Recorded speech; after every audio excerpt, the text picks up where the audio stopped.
So I want to welcome you all to the home of Virginia Task Force 1, which is now located here at the Lorton training site. We've been working diligently over the last 6 months to get it up and running, so this is the accumulation of those efforts by a lot of the guys you see in the blue to the left, as well as a lot of the owners of the companies that are here representing their companies today. We felt an open house was the right environment to be able to acknowledge all of the people that have contributed to the success of the team and to be able to give them some hands-on with the different stations that are going here and see the team at work. The tall structure behind me, that's our double T structure that has multi-purpose functions. We can see you have the high line operating, so we can do rope operations off that, and it's in the process of still being developed to be able to do some pancake structure scenarios in there.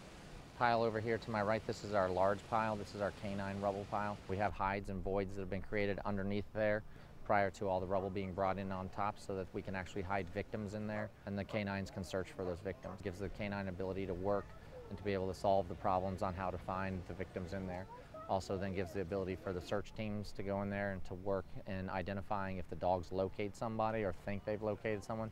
Then gives our search guys the ability to get in there with some of the listening and camera devices to try and locate them. Gives them the ability to go in and treat those victims in there, get the medical teams in there, and to treat people who could be trapped for days on end and need medical treatment prior to being able to extricate them. The team is funded through the federal partners, through FEMA domestically and through USAID OFTA internationally.